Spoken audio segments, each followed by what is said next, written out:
Earlier this year, the Apostle Island ice caves were open again for the first time in 11 years, only for the window to slam shut after a single day. The rush to Myers Beach was real, and I'm going to tell you how well managed this rare opportunity was at the very end.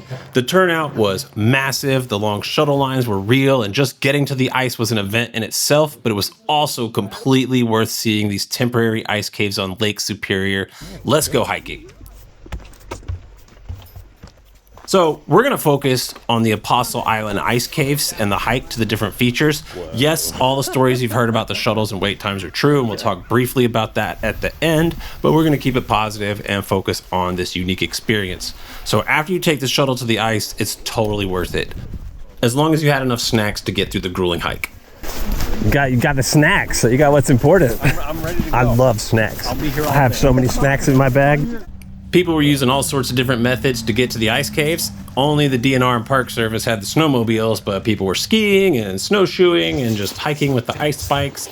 It was a very family-friendly hike, even with some of the kids melting down, pun intended. They were kind of funny, actually. Oh no! Is he frozen? He's like, I'm done. That's funny. It's about a 1 mile walk to the very first formation, and I gotta say, it was just a great event. Everyone was very friendly, all the families were very friendly, all the photographers and videographers were very friendly, and we're coming up on the very first formation. Yeah, so here we go. I think we're at the first one. Nope, we're here. You are here. And you have the map that has the additional stuff our boys sent, Correct. which is perfect.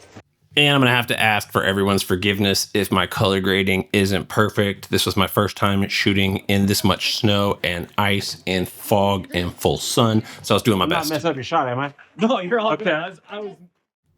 So we're like barely to the very first marked item on the ice cave maps, and just hang on, it just gets better and better and better from here.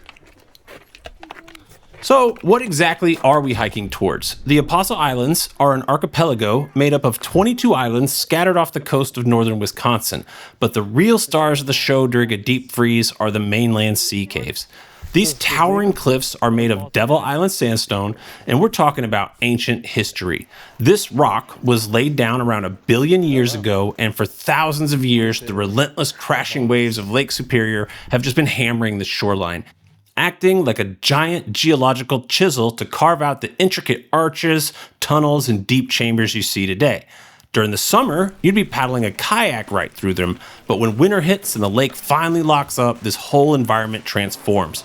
Because the sandstone is extremely porous, it acts almost like a sponge, so groundwater will constantly seep through the rock layers in the forest above, and when it meets the freezing air inside the caves, it forms these thousands of massive cascading icicles. Then we're going to add in the frozen spray from the lake's storms, and you get these spectacular frozen cathedrals. It is an incredible geological masterpiece, and it only took, 1 billion years to build, but it only exists for a fleeting moment when winter is at its peak, when the ice of Lake Superior locks up long enough and the winds calm down long enough to allow people to just walk out to these very, very unique ice caves. Another thing I really enjoyed as we hiked out there was all the different photographers and videographers, whether it was people just using their iPhones or people using these super fancy DSLR rigs. I saw broadcast cameras like for TV and stuff like that. So it was really neat. Everyone out there was getting their own unique, I'm sure you've seen pictures on Instagram and TikTok of these ice caves. But yeah, some people got up at the crack of dawn so they could get the perfect sunrise. Oh, there goes another meltdown. There was quite a few of those on this journey. Look, as someone who is brand new to this area, I have never ever been on a winter trip where people are skiing and snowshoeing. I feel like I really felt the Minnesota nice. Like everyone was so nice. Everyone's just having a great time. And even though it was probably one of the most packed experiences that I've ever had hiking, or one of the most packed experiences I've ever had doing outdoor stuff, right? It was still a lot of fun, so thank you to everyone that was on their best behavior and made the Apostle Island Ice Cave journey so much fun. I tried to get some unique and artistic shots with the 360 camera up here in the icicles. I think it came out pretty cool. Some of what you experience is sort of overhangs or stalagmites or stalactites made out of ice or spray. So we're actually coming up on what seems like our first true cave experience. And so it's a lot of fun walking through all this place. You never know where to look. It's almost like you can't see it all, even if you're there for hours.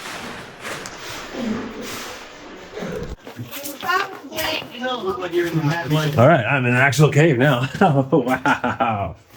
I'm in an actual ice cave. Wow. Well, I needed to change the battery anyway, so it's a great place to do it. So I'm gonna change my battery in the ice cave.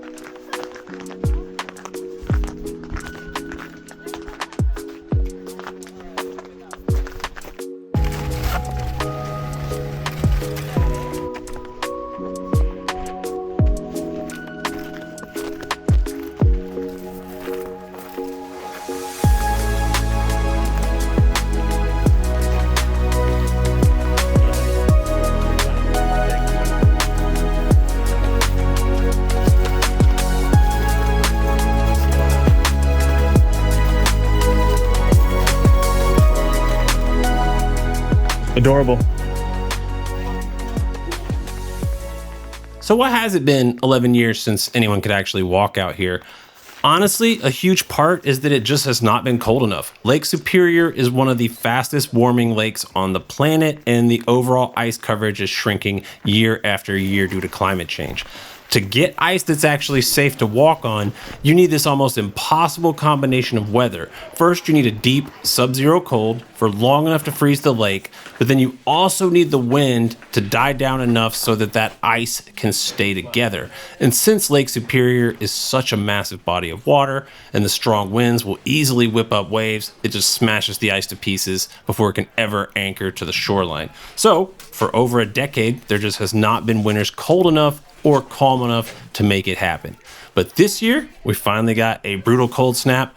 The wind stopped just long enough for the lake to freeze solid, and it hit the thickness that the Park Service requires, and the perfect window held for one single day. So my biggest and sincerest apologies to anyone who was not able to make it. If you were like, I'm gonna go on Sunday, my heart goes out to you, because there was no Sunday. As you can see in this picture here, you can see the ice just broke up instantly over one day. If you look closely at the top left, there is a waterfall in that image, and we're just now about to come up to that. So you'll see how thick the ice is that we're walking on and taking pictures of this very blue waterfall. And if you rewind just a few seconds, you'll see the very same waterfall and all of the ice breaking up by Sunday. So exactly where we were walking, there it is, the blue waterfall in the background.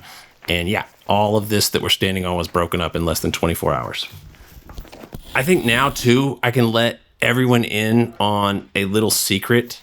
These are not true ice caves. Geologically, these are sea caves. True ice caves are carved into glaciers, and these formations here are created by two things: freezing wave spray and groundwater seeping through the porous sandstone. So they're not technically ice caves, although you definitely get to climb inside some caves walking on frozen ice. And yeah, check out this frozen waterfall that just 24 hours later you could not stand exactly where I am walking and filming. So it seemed like a once in a lifetime experience, or a once in a decade experience, and I just feel really thankful that I got to explore the Apostle Island ice caves. I would highly recommend you go.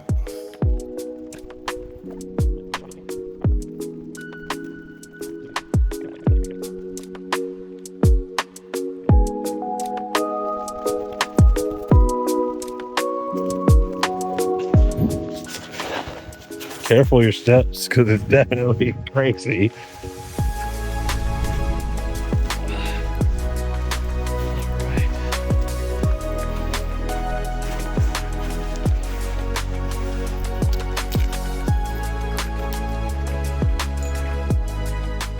Hey, do me a favor. If you've enjoyed this video, please leave me a comment. Let me know what you think, good or bad. Let me know what your experience was if you went to the Apostle Islands, even if it wasn't frozen. Don't forget to click that like button. Don't forget to hit the subscribe. You know the drill. You've probably watched a few of these videos on YouTube. It really does help out a lot. It means a lot to us. So enjoy. This is the finale of the Apostle Island Ice Caves. And again, Thank you so much for watching. It really does mean a lot. And seriously, leave me a comment. Let's chat.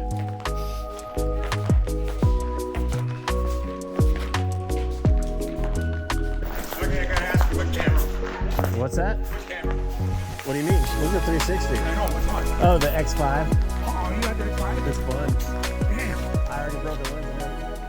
Just wanted to give a special hello and shout out to this gentleman who was also another enthusiastic 360 camera user, but he was getting ready to hike a quarter-mile out onto the ice so he could legally fly his drone and get some drone shots of it. So if you're out there and you see this video, say hello. You and your family were absolutely lovely.